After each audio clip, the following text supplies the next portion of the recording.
The devil doesn't always come with horns. Sometimes he shows up with a smile and an extra cup of coffee. You think you know who your enemies are, the loud ones, the haters, the ones who throw shade on social media or roll their eyes when you walk in the room. But what if I told you that's not who you should be worried about? No, my friends, the real danger, it's quiet, calculated, and often very polite.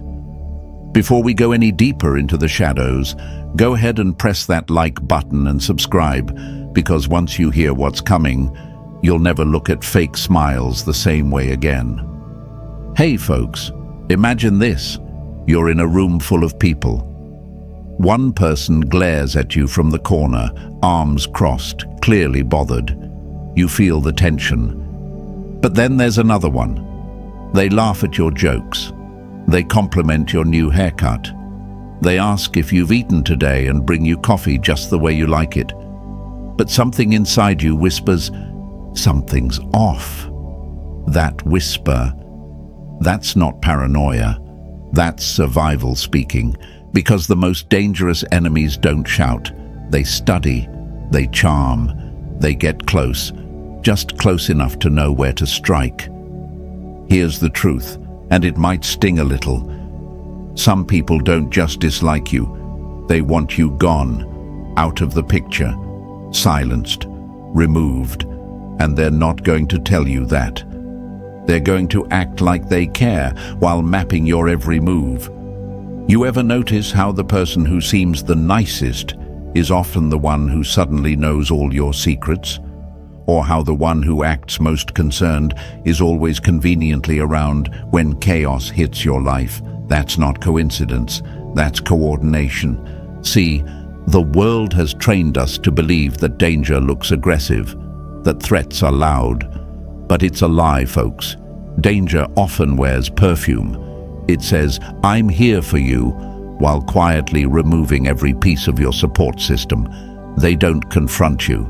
They corrupt the ground you stand on. Slowly, silently, strategically. And by the time you notice, it's already begun to crumble. The Stoic philosopher Epictetus once said, we must be wary not only of what others do, but of what we assume they are, because assumption can get you destroyed. You assume they're kind. You assume they care. You assume that their friendly smile is genuine. But what if that smile is a mask? What if their laughter is just soundproof padding wrapped around something much, much darker? Now, don't get me wrong, I'm not here to scare you. I'm here to wake you up. This isn't about becoming cold, paranoid, or cutting everyone off. This is about learning how to see clearly. Because, folks, clarity saves lives. And some of you watching this right now, you've felt it already. You've sensed it. There's someone in your life who's too interested, too invested, too close. And every time they're around, your energy shifts. You can't quite explain it, but your gut knows something ain't right. That feeling, trust it. We're about to dive deep into the 5 deadly signs that someone doesn't just hate you. They want you gone, and not in the unfollow you kind of way. I mean, gone. And here's the wild part. They don't throw punches, they throw confusion, they don't burn bridges, they light fuses and blame you for the explosion. This is next-level manipulation. This is spiritual warfare dressed in casual conversation. But you're not powerless. Oh no, you've got something far more valuable than brute strength. You've got awareness, you've got presence, you've got discernment. And when you know what to look for, you become untouchable. So stay with me. I'm going to walk you through this, not to scare you, but to armor you up, because sometimes knowing is what saves you. And before we dive into sign number 1, I want you to type this in the comments right now. I trust my instincts. That's your affirmation today. Say it, own it, live it. Because folks, your instincts aren't just little feelings. They're early warnings from your soul. Stay awake, stay aware, stay with me. Sign 1. The smiling enemy. The most dangerous enemy is not the one who stands against you. It's the one who stands beside you with a grin. Let's start with the hardest truth to swallow. Not everyone who smiles at you wants you to succeed. Some of them smile because they know it disarms you, because it lowers your shield, because while you're laughing with them, you're not watching them. And that's exactly how they like it. Imagine a wolf wearing a lamb's skin. It doesn't need to growl, doesn't need to chase. It just walks among the flock, quiet, pleasant, familiar, until the moment comes. That's the smiling enemy. They're not hurling insults. They're holding the door. They're complimenting your efforts. They're tagging you in photos, hyping you up online, showing up when everyone else leaves. And all the while, they're sharpening the knife behind the scenes. This isn't just fake friendship. This is friendly sabotage disguised as loyalty. Now you might ask yourself, why would someone do that? Why would they pretend to care while secretly hoping you fall? And the answer lies in one of the oldest motivators in history: control. When someone can't control you, they often try to destroy you, and they know a frontal attack won't work. You're too strong for that. So they go around the front door. They pretend to care. They pretend to listen. They wrap their hatred in kindness and hope you'll never notice the venom behind the compliments. You've seen this before, haven't you? That friend who celebrates you, but their congratulations feel hollow. That co-worker who praises your work, but somehow always spreads the harmless rumor that gets you doubted. That family member who says, "I'm just worried about you," but somehow always makes you look unstable around others. It's not hate, it's assassination, with a smile. Seneca warned us about this. He said, "A friend to everyone is a friend to no one." Because true friendship isn't about blending in or always saying the right thing. It's about standing for what's real. And the smiling enemy doesn't want real. They want access. They want information. They want closeness, not to support you, but to study you. Because the closer they are, the easier it is to strike where it hurts most. And here's the lie we've been told. Kindness always means good intentions. That's the poison. That's what keeps us blind. We're taught to never question someone who's nice to us. But sometimes, nice is a tactic. Sometimes, sweet words are just sugarcoating for sabotage. And if you've ever ignored your gut because someone was too nice to be dangerous, let this be your wake-up call. I get it. It's hard to believe someone close to you could want you gone. It's painful to imagine that the hand helping you up is the same one preparing to push you off the cliff. But denial won't protect you. Clarity will. Stoicism teaches us that the wise are not cynical, they're discerning. Marcus Aurelius wrote, "If someone does wrong, it's not your job to hate them. It's your job to avoid being deceived by them." So what do? You watch. You pay attention to patterns. You notice how often they're around when things go wrong, how their support always comes with strings, how they ask questions that go too deep. You listen not just to what they say, but what they avoid saying. And most importantly, you trust your discomfort. That weird vibe, that sudden sense of unease, it's not anxiety. It's your soul speaking truth your mind hasn't caught up to yet. Now, don't become bitter. Don't become paranoid. Become aware. Learn to smile back without opening the door to your secrets. Learn to say thank you without handing over your trust. Keep your circle tight, your peace guarded, and your instincts sharper than ever. Because the ones who pretend to love you while slowly dismantling you from the inside, they're not just faking friendship, they're running a strategy. Write this in the comments. I protect my space. Say it, show it, live it. Let the world know you're done ignoring the signs, that you see through the smiles now, that you refuse to be played by charm again. Because what's coming next, it's deeper, darker, and even more eye-opening. Stay with me, because this is only the beginning. Sign 2. Precision surveillance. Not all who watch you want to be you. Some just want to know exactly where to strike. Now let's go deeper into the darkness, because if the smile didn't throw you off, this next tactic might. See, folks, when someone doesn't just hate you, but wants you out of the picture completely, they don't waste energy on petty drama. They don't blow up your phone with threats. That's too loud, too obvious. They study, quietly, patiently, obsessively. This is what I call precision surveillance. And no, it's not just about stalking you online or driving past your house at night, though that happens too.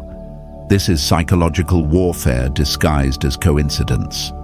It's when someone shows up at the same place as you do, knows details about your life you never told them, or always seems one step ahead, even though you've never let them close. You brush it off as chance, because that's what we're trained to do. But let me ask you something. How many coincidences does it take before it becomes a pattern? Picture this. You change your gym. You don't post it. You don't tell anyone. But somehow, this same person shows up on your second day.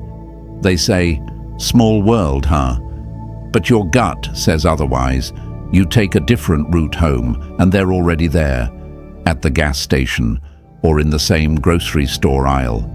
Coincidence? Maybe, until it keeps happening over and over, until it doesn't feel like a random moment.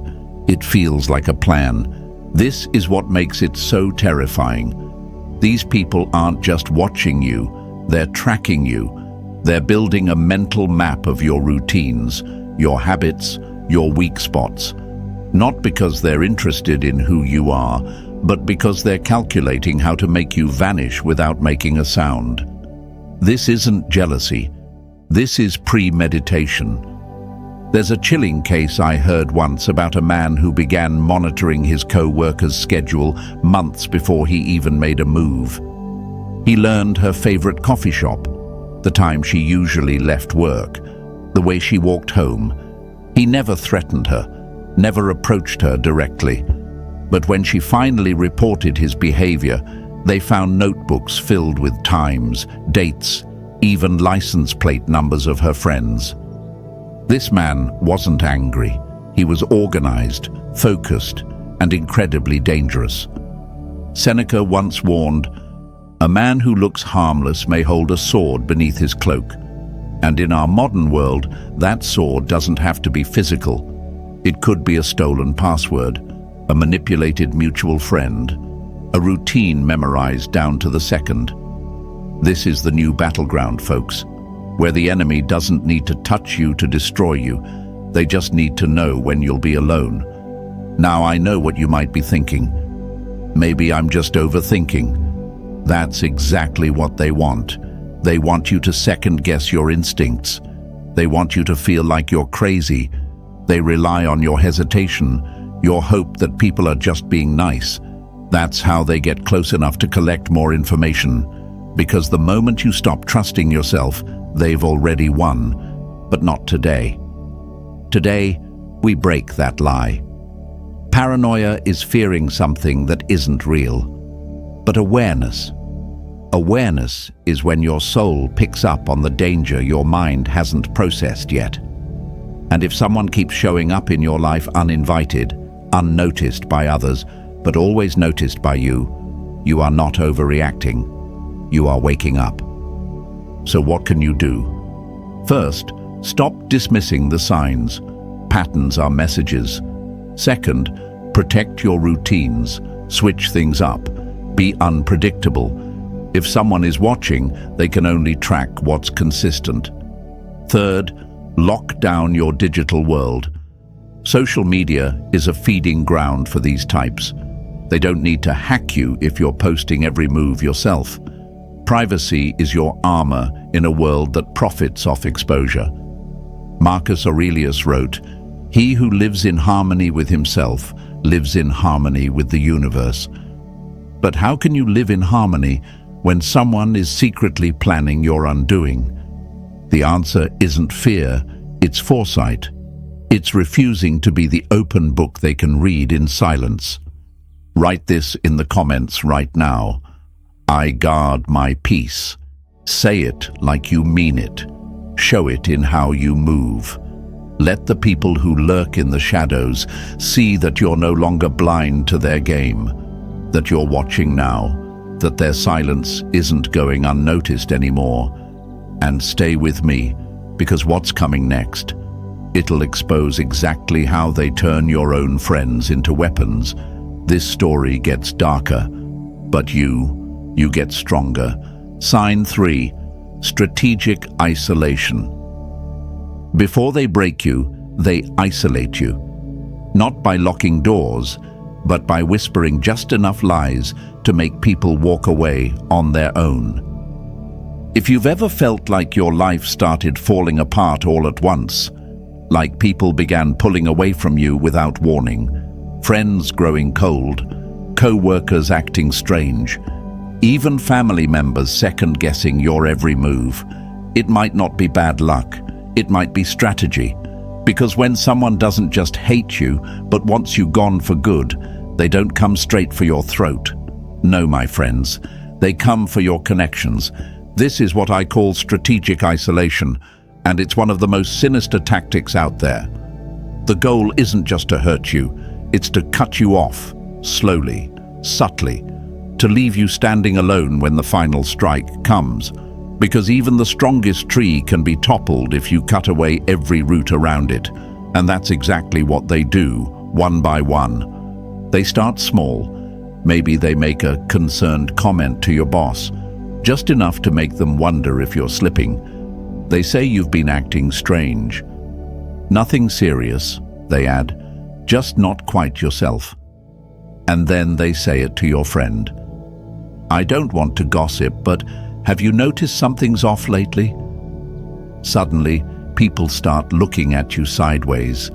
Conversations get quieter when you walk in. Invitations stop coming. Trust dissolves, and you don't even know why. But they know, because this was the plan. This isn't just gossip, this is a campaign. A silent war against your reputation, your sanity, and your support system. They don't raise alarms, they plant seeds. Seeds of doubt, seeds of suspicion. And here's the worst part, those seeds grow in silence. Because nobody wants to be the one who confronts you directly. So you're left guessing, feeling like you're walking through fog, questioning your own perception. That's not confusion, folks. That's by design. Seneca warned us, he who suffers before it is necessary suffers more than necessary. But when you're surrounded by whispers, every silence feels like judgment. And if you're not grounded, if you don't recognize the tactic, you'll start to play defense. You'll try to explain yourself. You'll over-apologize. You'll beg for clarity from people who suddenly seem emotionally unavailable. And the more you react, the more unstable you look, the more emotional you become. And they, your hidden enemy, just sit back and watch their plan unfold. Because here's the twisted genius of it. They never get their hands dirty. They don't have to say anything explosive, just enough to light the fuse and let other people carry the flame. And when everything starts burning, they'll say they tried to help, or that they just wanted to protect you from yourself. Evil doesn't always scream. Sometimes it pretends to care. Let me break a brutal lie we've all been fed. If something goes wrong with everyone around you, maybe you're the problem. That's what keeps people silent. That's what makes them spiral. But the truth is, If everything falls apart after one person enters your life, maybe they were the earthquake, and maybe everyone else didn't see it, because earthquakes don't announce themselves. They just shift the ground and let the damage speak for itself. Now listen closely. You don't owe anyone proof of who you are. The people meant to be in your corner won't be swayed by rumors. They'll come to you. They'll ask questions. They'll listen. But the ones who vanish at the first shadow of doubt, they were never rooted in truth to begin with. And yes, it hurts. Yes, it's lonely. But it's also clarity. And clarity is a gift, even when it comes wrapped in pain. So what do you do when this starts happening? You don't chase, you anchor, you keep your receipts, document what matters. Stay grounded in your own behavior, not their twisted version of it. You protect your integrity like it's a priceless artifact, because it is. You become intentional with who gets access, and you start observing your observers.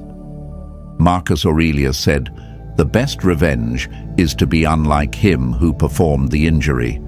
So no, don't stoop to their level. Don't play the same dirty game, but make no mistake, you play smarter, with stillness, with strength, and with unshakable truth. Now drop this in the comments so they know you're no longer blind to the tactic. I choose clarity. Say it, show it, live it. Let the world know you've seen what's being done in the dark, and you're not letting it isolate you any longer. Stay with me, because the next tactic is even more twisted. It's not about lies or distance. It's about pretending to love you, just to destroy you. Sign 4, the false friend facade. The sharpest blade isn't the one you see coming. It's the one you mistook for protection.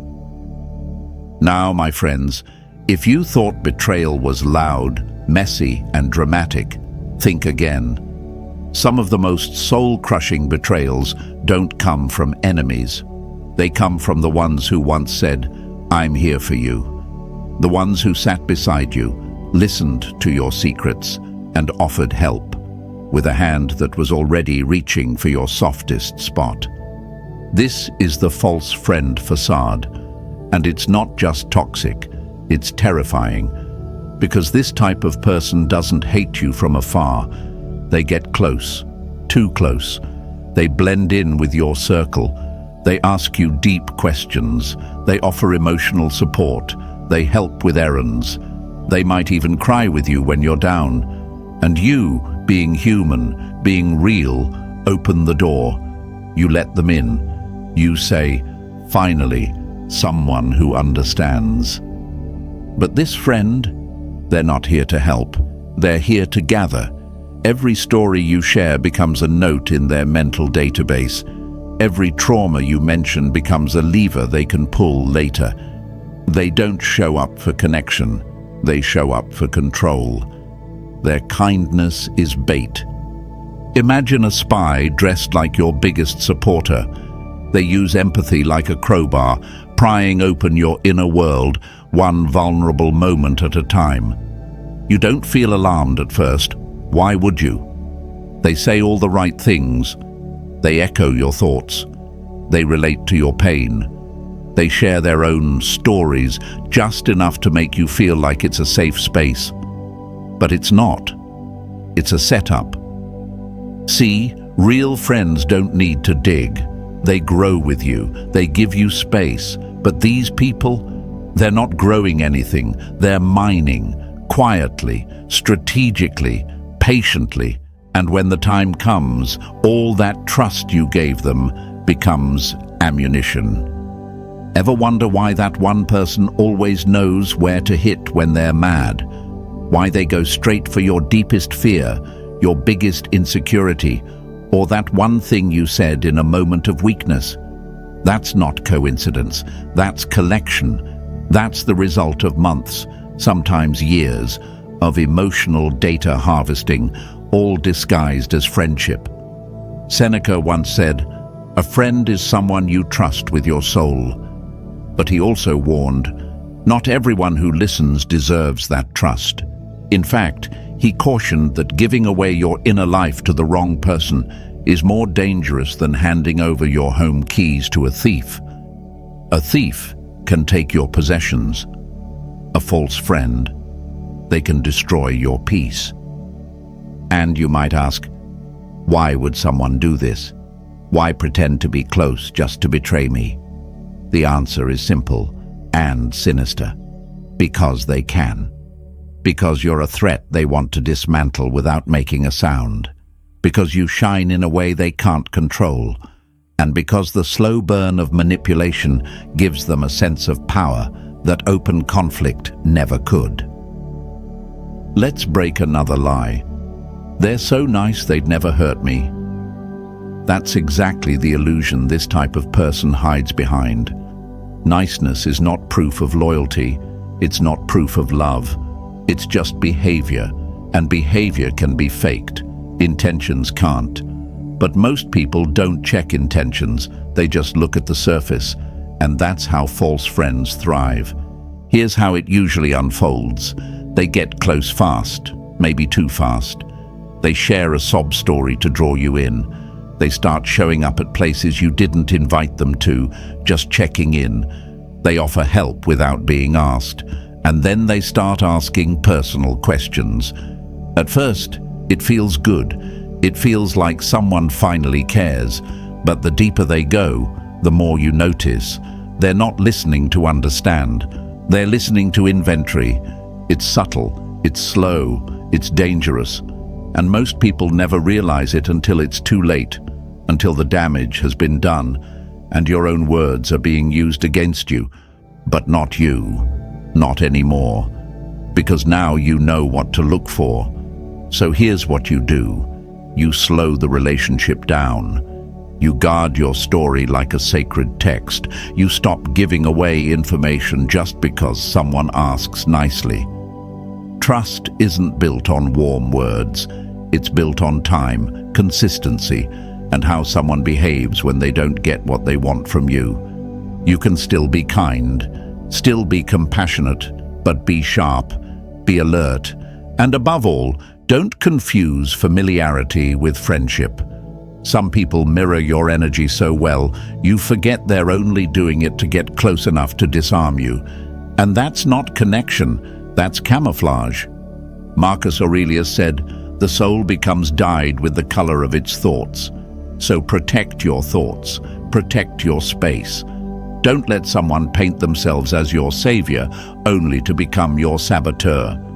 If someone popped into your head while reading this, someone who got close too fast, who knows too much, who feels a little too involved in your business, you might be dealing with more than a clingy friend. You might be standing next to someone who's been planning your downfall while smiling in your face. Write this in the comments right now. I protect my circle. Say it loud, say it proud, and let that be the energy you carry into every interaction moving forward. Show the world you're awake now. Show yourself that you're done being the easy target. Because what's coming next, it's about how they slowly shift from charm to subtle threat, from jokes to jabs, from studying you quietly to testing what you'll tolerate. The mask slips, and what's behind it?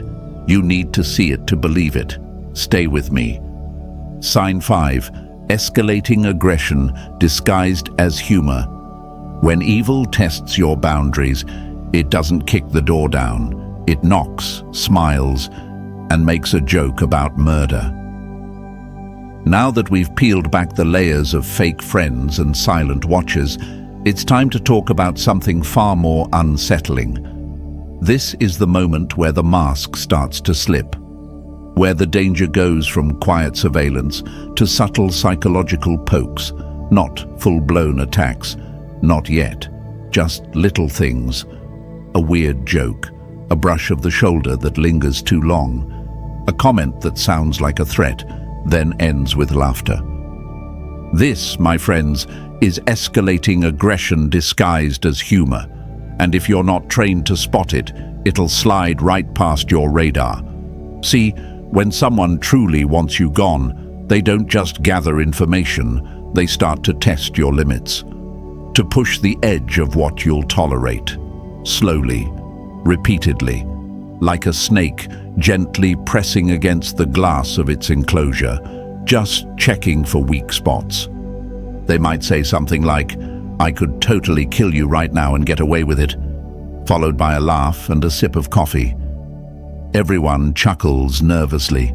You force a smile, but something in you tightens, and you can't quite explain why it doesn't feel like a joke, because it wasn't, not really. Predators don't come out roaring, they come out whispering. They want to see how far they can go without you reacting. Can they say something dark without you flinching? Can they make you uncomfortable without you setting a boundary? If you don't respond, they level up. The jokes get darker, the behavior more invasive. And before you know it, they're crossing lines they were never supposed to be near in the first place. And the worst part? You start questioning whether it's your fault for being too sensitive. Let me tell you something real. You are not being dramatic. You are not too sensitive. You are not imagining things. You're picking up on behavior that was designed to be just vague enough to deny, just dark enough to unsettle you. And that's how they like it. In 2016, there was a case that chilled experienced investigators to the bone. A woman named Leah moved into a new building and met a neighbor named Adam. Friendly, awkward, but seemingly harmless. At first, it was small things. He helped with groceries, shared strange facts about crime scenes. Then came the jokes. "I'd be great at hiding a body," he'd say with a laugh. No one took him seriously, until Leah found a hunting knife left on her doormat. No note, just the blade. And still, people told her it was probably a prank. But Leah didn't dismiss her fear. She documented everything, changed her routines, installed cameras. Weeks later, footage revealed Adam trying to break into her apartment at 2 a.m., gloves on, bag in hand. He had been tracking her for months. He had a journal titled Execution Timeline. That wasn't a joke. That was a warning she chose to hear. You think this is just about creeps and criminals? No. This pattern shows up in your workplace, your friend group, even your family. That uncle who always makes uncomfortable jokes about your appearance. That co-worker who touches you when they shouldn't and calls it just being friendly. That partner who makes offhand comments about hurting you, then says, "Relax, I'm only kidding." That's not humor, that's a test. The Stoics taught us to be prepared, not panicked. Seneca said, "He who is forewarned is forarmed." That means you don't wait until it becomes physical.